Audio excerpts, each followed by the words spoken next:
Chapter the Third. The Strange Face. At the companion was a man obstructing our way. He was standing on the ladder with his back to us, peering over the combing of the hatchway. He was, I could see, a misshapen man, short, broad, and clumsy, with a crooked back, a hairy neck, and a head sunk between his shoulders.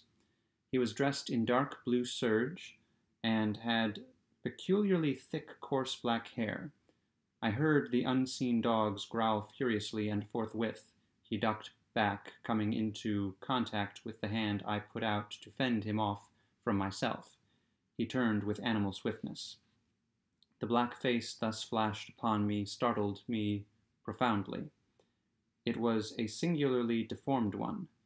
The facial part projected, forming something dimly suggestive of a muzzle, and the huge half-open mouth showed as big white teeth as I had ever seen in a human mouth.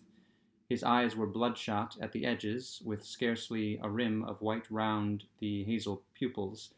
There was a curious glow of excitement in his face. "Confound you," said Montgomery. "Why the devil don't you get out of the way?" The black-faced man started aside without a word. I went on up the companion, still staring at him almost against my will as I did so. Montgomery stayed at the foot for a moment. "You have no business here, you know," he said in a deliberate tone. "Your place is forward." The black-faced man cowered. "They won't have me forward." He spoke slowly, with a hoarse quality in his voice. "Won't have you forward," said Montgomery in a menacing voice. "But I tell you to go." He was on the brink of saying something further, then looked up at me suddenly and followed me up the ladder. I had paused halfway through the hatchway, looking back, still astonished beyond measure at the grotesque ugliness of this black-faced creature. I had never beheld such a repulsive and extraordinary face before, and yet, if the contradiction is credible, I experienced at the same time an odd feeling that in some way I had already encountered exactly the features and gestures that now amazed me. Afterwards it occurred to me that probably I had seen him as I was lifted aboard, and yet that scarcely satisfied my suspicion of a previous acquaintance. Yet how one could have set eyes on so singular a face, and have forgotten the precise occasion, passed my imagination. Montgomery's movement to follow me released my attention, and I turned and looked about me at the flush deck of the little schooner. I was already half prepared by the sounds I had heard for what I saw. Certainly I never beheld a deck so dirty. It was littered with scraps of carrot shreds, of green stuff, and indescribable filth.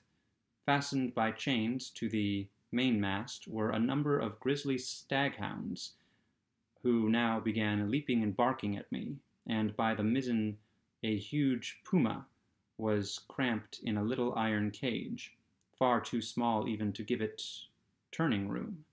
Further under the starboard bulwark were some big hutches containing a number of rabbits, and a solitary llama was squeezed in a mere box of a cage forward. The dogs were muzzled by leather straps. The only human being on deck was a gaunt and silent sailor at the wheel. The patched and dirty spankers were tense before the wind, and up aloft the little ship seemed carrying every sail she had. The sky was clear, the sun midway down the western sky. Long waves, capped by the breeze with froth, were running with us. We went past the steersman to the taffrail, and stared side by side for a space at the water foaming under the stern, and the bubbles dancing and vanishing in her wake. I turned and surveyed the unsavory length of the ship. "Is this an ocean menagerie?" said I. "Looks like it," said Montgomery. "What are those beasts for? Merchandise? Curios? Does the captain think he is going to sell them somewhere in the South Seas?" "It looks like it, doesn't it?" said Montgomery, and turned towards the wake again. Suddenly we heard a yelp and a volley of furious blasphemy coming from the companion hatchway, and the deformed man with the black face clambered up hurriedly. He was immediately followed by a heavy red-haired man in a white cap. At the sight of the former, The staghounds, who had all tired of barking at me by this time, became furiously excited, howling and leaping against their chains.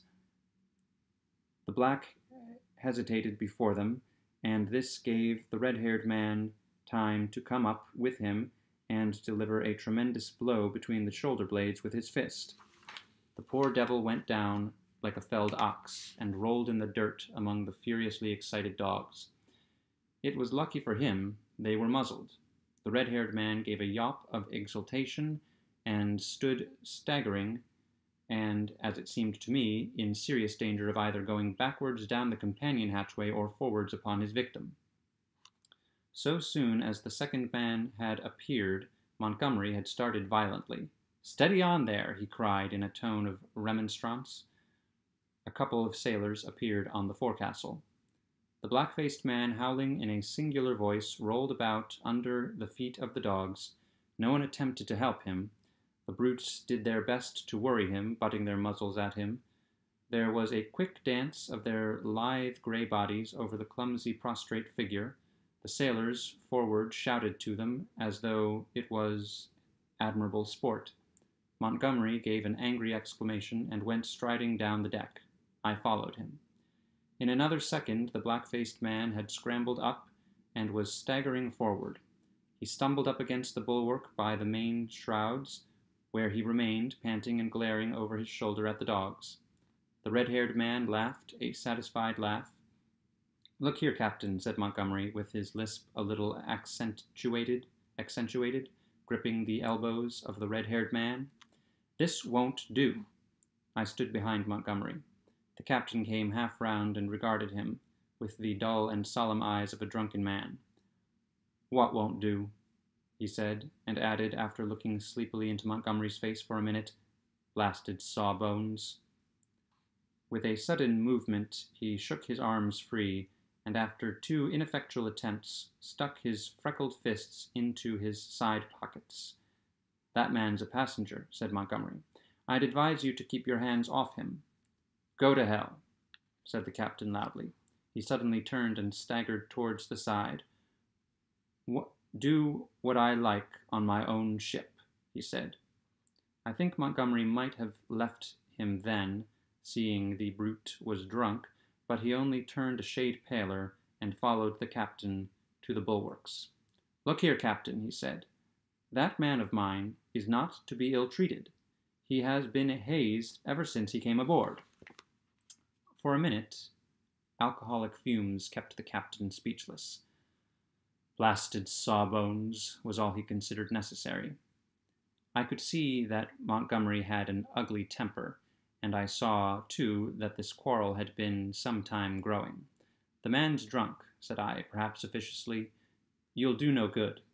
Montgomery gave an ugly twist to his dropping lip. "He's always drunk.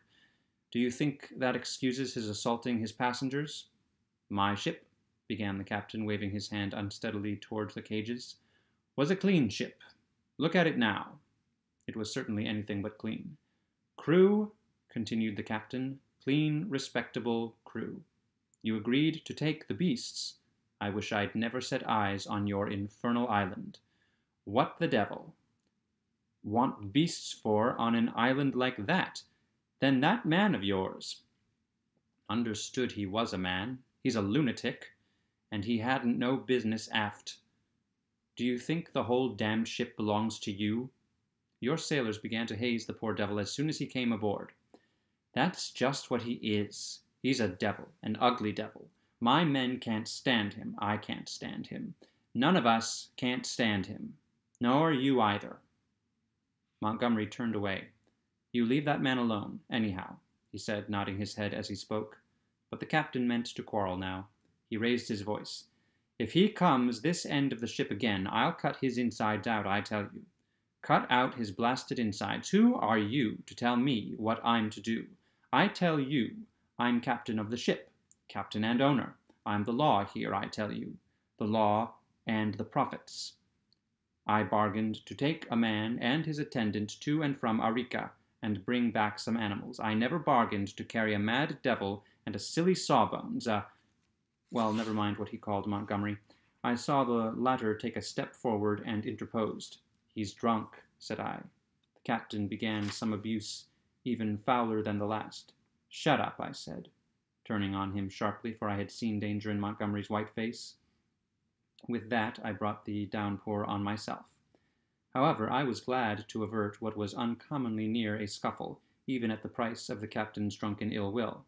I do not think I have ever heard quite so much vile language come in a continuous stream from any man's lips before, though I have frequented eccentric company enough.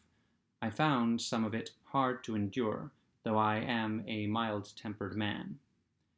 But certainly when I told the captain to shut up, I had forgotten I was merely a bit of human flotsam cut off from my resources, and with my fare unpaid, a mere casual dependent on the bounty or speculative enterprise of the ship.